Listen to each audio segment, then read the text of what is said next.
Welcome to the Cross Counsel Podcast, where we believe that negative emotions should not run your life.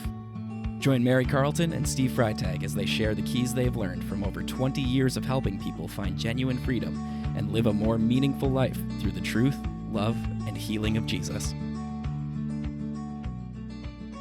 It is so sad when these important, dear relationships get severed and they don't get restored because one or both people aren't willing to take a look at their side of things, right? And so what can happen when we don't deal with some of the things that we've believed for a long time? It just entrenches us deeper in self-preservation, and we have a very difficult time trusting people, which doesn't mean that you should just trust everybody, but some of us carry this thing inside where it's like, I don't trust you, I don't trust you, I don't trust you until you prove that you're trustworthy for 10 years. I'm really not going to trust you. And so what that creates inside of us as well. And we miss out on a lot of things when we become a very untrusting person. Yeah. So. Yeah. No one can ever earn that kind of trust. We're just not good enough. I mean, even if you're super trustworthy, you're going to make a mistake. You're going to forget something. And, your trustworthiness, maybe in your mind and in your heart, you have been trustworthy, but the other person's idea of what trustworthy is altered because of what they believe. And so there's this impossible, standard to reach. I know I've done that with people where I don't trust them. It's like, you work for me, you betrayed me, I don't trust you, and I'm never going to trust you. Doesn't matter. That's how I approach that. It doesn't matter what you do. You are forever and ever an untrustworthy person. Mm-hmm. And that's unhealthy. It's actually bad for the one who doesn't trust. Yeah, I knew somebody who was a Christ follower, and yet when somebody betrayed that person, they were put on their blacklist. I don't know. And it was almost a sort of, and this person, like, so much of their life portrayed like the love of Jesus, but it was like, when you cross that line, you're on my blacklist. And then we did something that was in that person's mind way over the line, and I don't want to get into the details, but I'm like, you're crazy to have that line. We got put on that blacklist. Because even in the back of my mind, when I heard that years before, I'm like, I wonder when I'll do that little thing that puts me on that list. But yeah. I think when we have the brokenness inside of our heart and we're not trusting because we have been betrayed by ourselves or others, I think one of the things that can come out of that is impulsivity. And so we make these choices because we don't trust others, we don't trust ourselves, and so we can make some choices in our life that are not good for us. And we live in this anger and unforgiveness and bitterness, and we become just these miserable people, even with a Jesus smile on our face, right? We fake it. We're trying to fake it until we make it, but we don't get there. Yeah. Yeah, it's hard to get there when you're faking it, especially with the Jesus thing, because, his standards are so much bigger than ours that, faking it becomes readily apparent to those around you, especially the ones who actually know you.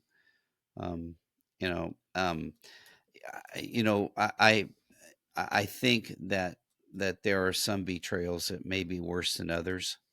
We've talked about business, which I know, but I'm sure that personal betrayals, marital betrayals and those kind of things, which some of the people listening to this probably are experiencing or have experienced some of that. So I'm not saying that the betrayal is not real.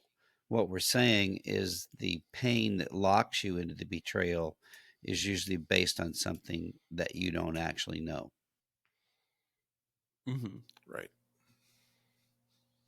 And we can even blame God for things not going our way. Yeah. And we can have that in our hearts as I well. Thought you were and it was just that yeah, whole thing. yeah, right.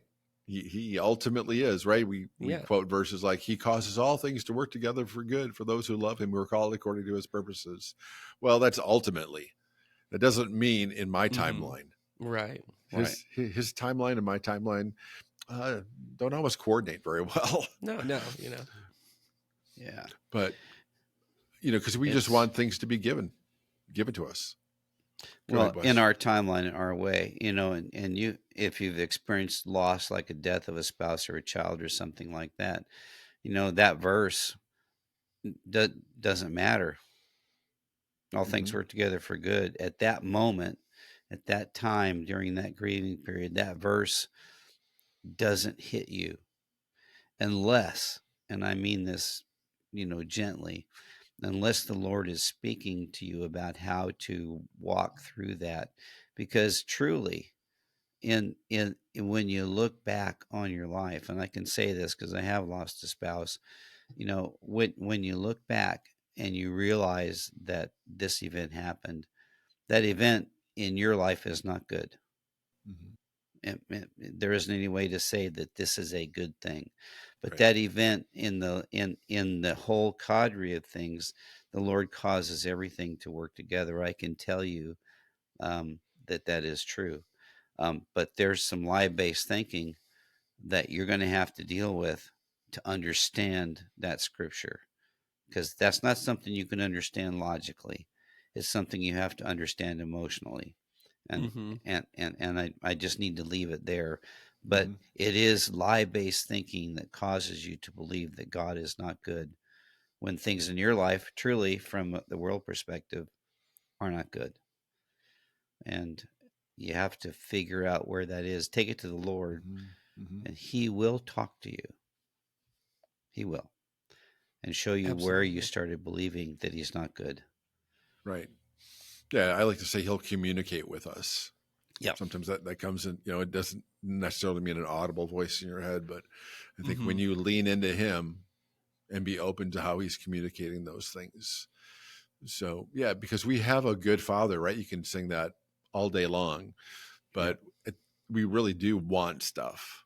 We always want to have good stuff. We want to feel good.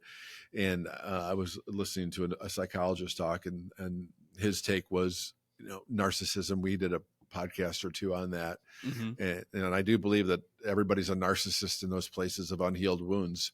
But I also like what he said. He said narcissism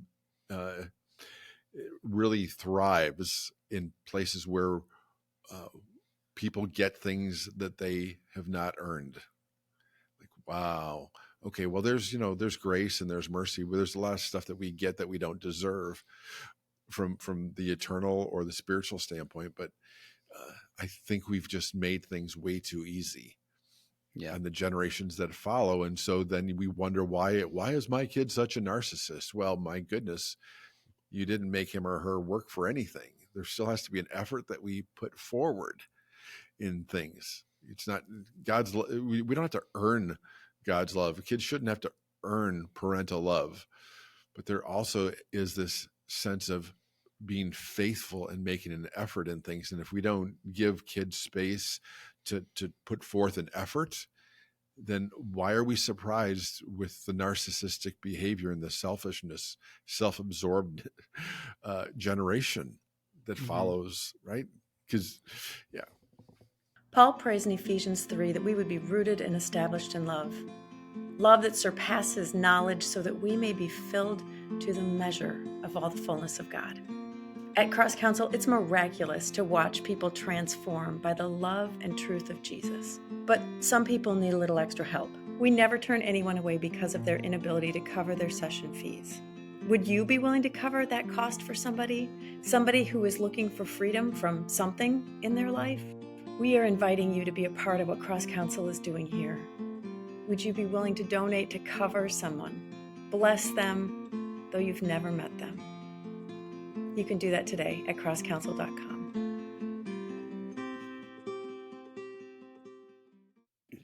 Steve, you mentioned something just kind of tickled, a thought here.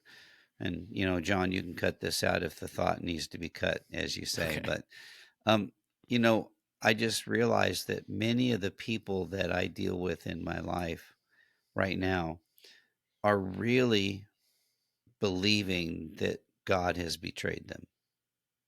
Mm. That's actually what they think. That isn't what they're saying. That isn't what the mantra is. But when you boil it down, well, there I was. I needed a job and God did not come through. There I was. I'm single and I was looking for a spouse and I had this person and it didn't work. God did not come through.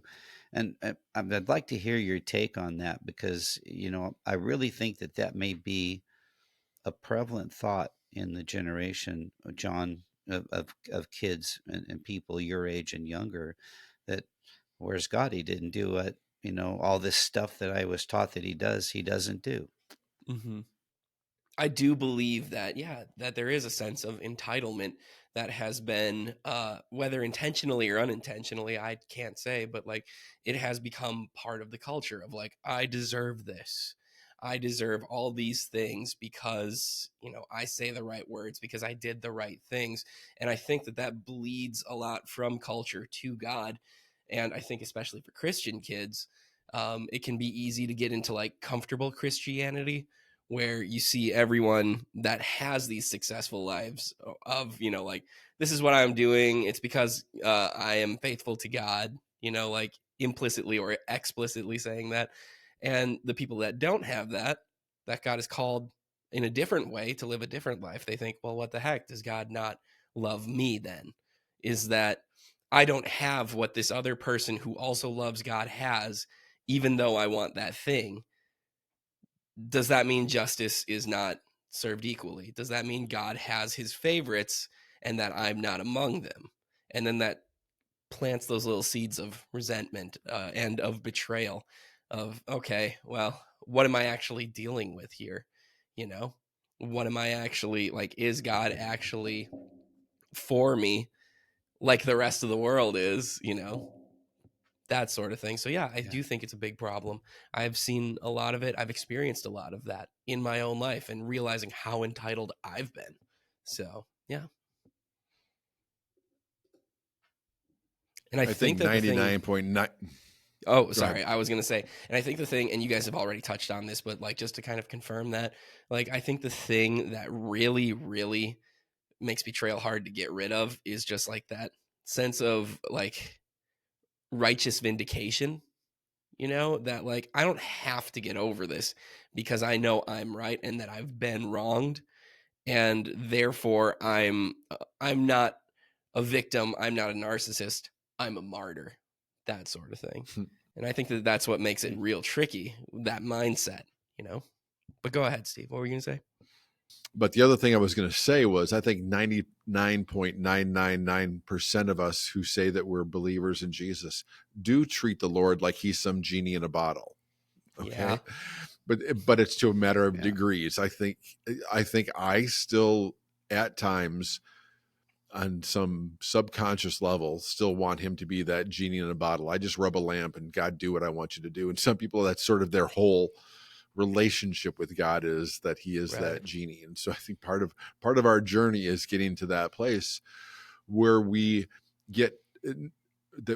become trusting of him. Not that we're trying to trust, but the more that we settle things in our heart through his Spirit, that we become more trusting of him. Mm-hmm. Because that's such at the heart of so much of our walk, is how much do we really trust God? Yeah, I believe in God. Do I trust him? Mm-hmm. That takes it to another level.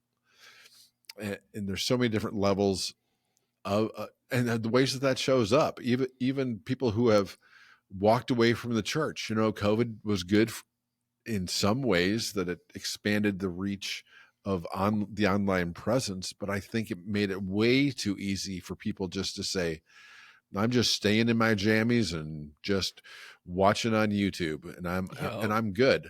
Well, maybe not. Maybe there is something to coming together as a body, as a local body, affirming our belief that Jesus is the only way, and affirming the values that we hold dear as believers, and to love one another well, right? That's what Jesus wanted. Love one another as I have loved you. But people have used that as an excuse to abandon the church or to move from church to church because they were disappointed or betrayed by people in the church. And even people in ministry bounce around to different churches because those buttons get pushed, and it's so much easier to play the blame game. And they were this, they were that. That doesn't mean that you're never not justified moving on. Maybe God is calling you someplace, but quite often when people say God was calling me somewhere, it was, no, I was running from that, but I'm going to use the Christianese, Christianese language to say things are okay. And actually, you touch on a really good. Go ahead. Yeah, I mean, one of the phrases here is, "I'm just not getting fed." Yeah. And so, well, you got to open your mouth to eat, brother. Right. So, that's a Wesism, by the way. Yeah. Are you a simple boy? You got to open your mouth to eat. Yeah. Got to open your mouth to eat. Yeah, no. Actually, Steve, something you touched on there about sometimes people who do move to new ministries are justified in that move, that sort of that change in that relationship. That kind of hit on something I wanted to talk a little bit about when it comes to forgiveness, when it comes to getting rid of those feelings of betrayal, that sort of thing. I think that you are called to forgive as a Christian, as Christ has forgiven you.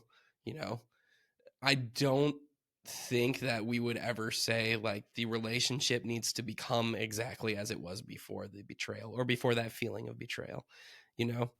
That can change. And I think that that's something that doesn't get brought up enough in the Christian church because, like we've covered, there's these little platitudes about like brothers shouldn't fight brothers. You should leave your offering, especially among Christians, like leave your offering at the altar and make peace with your brother. And these are true things, but that doesn't mean that you go back to immediately trusting that person.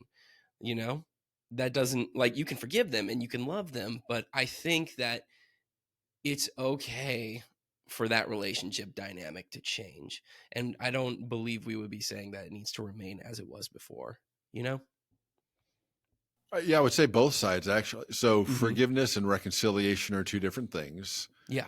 Okay. So forgiveness is more like vertical. Like I need to deal with this in my heart with Jesus. He's forgiven me. I want to be obedient and forgive others as he's forgiven me. But also, and that's not easy. That's easier said than done because there are things that we're tethered to and aren't the lies that we believe. But yeah, reconciliation, it doesn't necessarily mean that is a person that you need to be in relationship with, right? If I loaned my car to somebody and I wasn't sure if they were a decent driver, and I'm like, hey, just be careful, okay? And they wreck my car, okay? Well, when I get it fixed, I might be a little less likely to lend my car to that person again. Exactly. You still love them, but that right. But I will say this, that it has been interesting to see that some people, when there has been some sort of betrayal, that if they both work through their issues, or even if one starts, the relationship can be better than it ever was. Because there's been some instances. That's so true. Yeah, because there are instances where one person has betrayed another. Okay, so person A betrays person B, and person B is really hurt by it, but deals with some stuff in their heart, recognizes that person A isn't the source of their pain. They're the source of that immediate pain, that present pain. But when they deal with some things that they've carried historically with them, like you said, Wes, right, with being on the playground and wherever else, they start to get stronger and more secure in their heart. Then they can come to that other person from this spirit of grace and forgiveness and understanding. And then person A says, the reason I did that was I thought things were going to go a certain way, and I just felt so betrayed by you. And so that's how I did this preemptive strike, and that's why I came against you. And they recognize that this person B that comes to them actually cares for them more than they think. And then maybe they start dealing with some heart issues.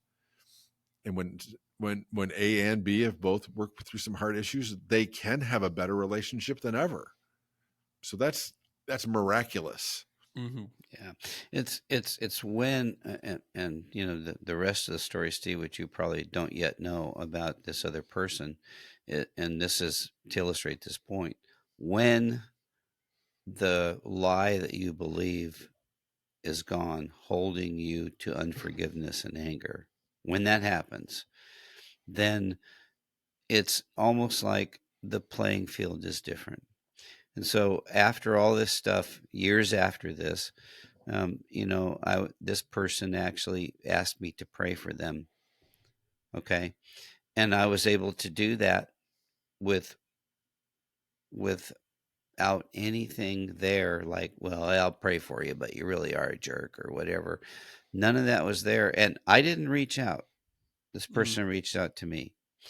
And so now, is our relationship back where it was? No, it never will be. Are we talking all the time? No, and we probably never will. But the reality is when this person needed prayer, okay, and I had still held on to my anger and my hurt and my dismay over what happened, I would not have been able to pray for them truthfully.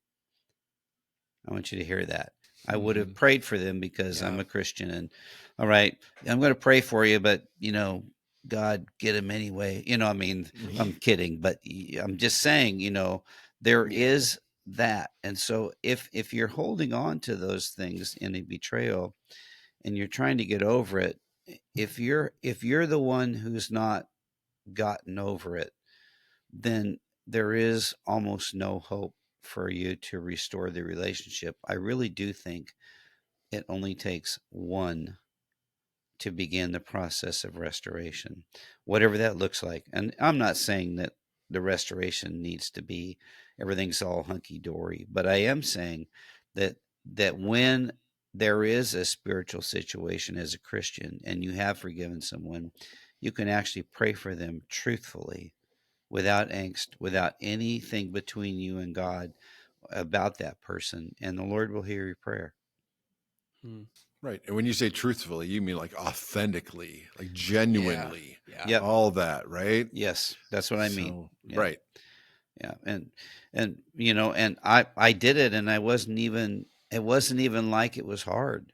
It's like, well, sure. And about 4 hours later I went, huh, that was neat. Yeah. Yeah, because it was real.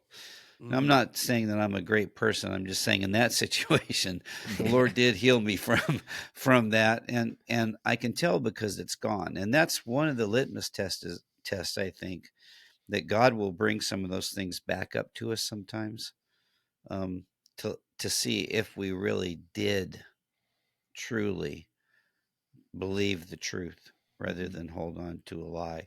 And I think the biggest lie there, Steve, that for me was, if I let this person go, if I let this go, then they get away with X, right? Yep. And that's got to be a biggie. And so the fact that I let them go means that there is no X. Now, does that make sense? There's nothing that they got away with and nothing that I lost. I think that's a key. I really do. Right. Forgiveness. And Steve, it all goes back to the lie. I'm so much freer now than I was in those situations. That's absolutely good. And like, if there's anyone listening that struggles with like betrayal, like those feelings of betrayal, that hurt, bitterness, all that stuff, like, we're here to tell you, you can be free of that. I remember when I was going through a pretty significant betrayal, I thought, this is just who I am now.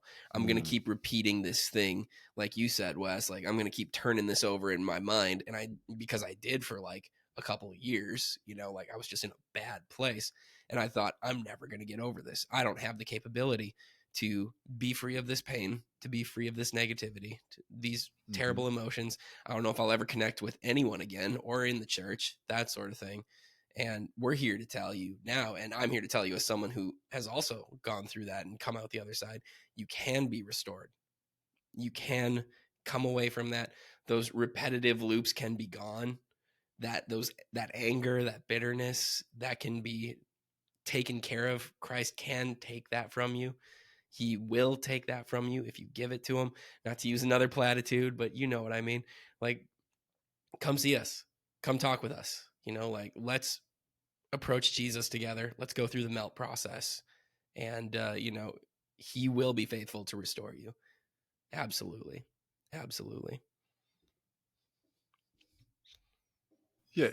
Nobody gets away with anything at the end of the day. No. So, right. Whether it's however the Lord works with that or just what you hold in your heart, because you know that if you've done things wrong and you haven't dealt with them, it's still eating away at you. Mm-hmm. And what we're not saying as well is that there are situations where you do have to have healthy boundaries up.